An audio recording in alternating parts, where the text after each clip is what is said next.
Friends, আমি একটা news দেখছিলাম।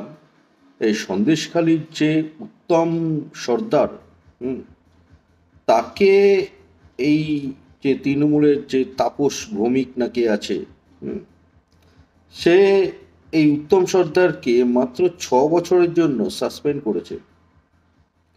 তো এই সাসপেন্ড করে হবেটা কি? এই উত্তম সর্দার এত বড় একটা অপরাধী, এত মহিলার ক্ষতি করেছে, হুম, তো এই উত্তম সর্দার তো প্রচুর পকেট মোটাও করেছে, তাই না? তো সেই টাকা দিয়ে উত্তম সর্দার ফুর্তি করবে। উত্তম সর্দারে কি এলো গেল? এই সন্দেশখালী এই গ্রামবাসী তো বলছে এই উত্তম সর্দার সমেত এই শেখ শাহজাহান, তারপরে আরেকটা কি আছে হাজরা, হ্যাঁ, এদের সবার আজীবনকাল কারাদণ্ড হোক, আজীবনকাল কারাদণ্ড হোক। ওখানকার গ্রামবাসী এটা বলছে। আমি তো বলবো এদের ফাঁসি হোক।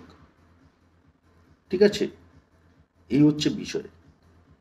এইবার যেটা বিষয়, আদালত কি সাজা দেবে সেটা আদালতের বিষয়। আমি জাস্ট আমার বক্তব্য বললাম। তো 6 বছরের জন্য সাসপেন্ড করে হবেটা কি?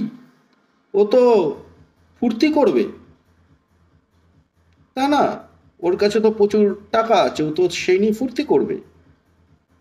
তাহলে 6 বছরের জন্য সাসপেন্ড করে তো কোনো লাভ নেই, তাই না? ওকে তো জেলে ঢোকাতে হবে।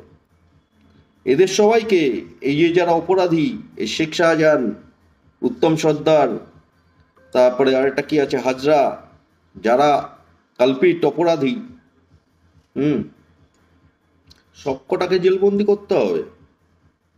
এই তৃণমূল তো করবে না, তাই না? 6 বছরের জন্য সাসপেন্ড করে মানুষের সামনে ভালো সাজার চেষ্টা। হ্যাঁ, এতে চিড়ে ভিজবে না মানুষ। কখনোই তৃণমূলকে সাপোর্ট করবে না, তৃণমূলের ডিসিশনকে কখনোই মেনে নেবে না। ওখানকার গ্রামবাসী তো মানবেই না।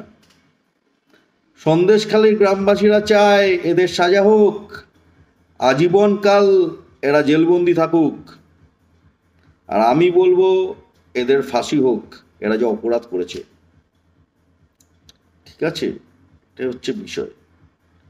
তো এদের তো জেলে ঢুকতে হবে না, এদের তো জেলে ঢোকাতে হবে।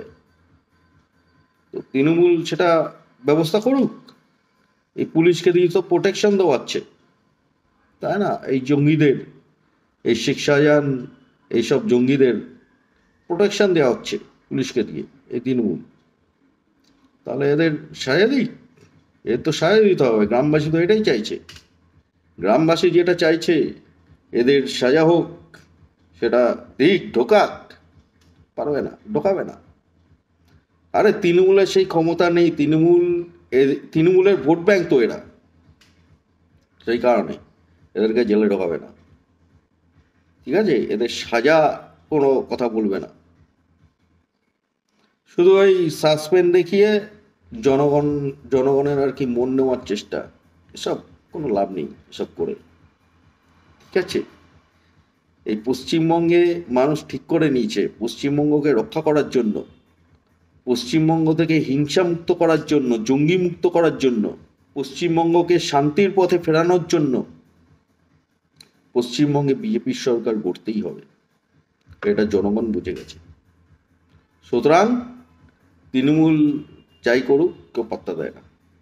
ঠিক আছে, এটা হচ্ছে বিষয়। তো ঠিক আছে ফ্রেন্ডস, আমার এটুকু বলার ছিল। তোমরা সবাই ভালো থেকো। জয় হিন্দ, জয় শ্রীরাম, ওম নমঃ শিবায়।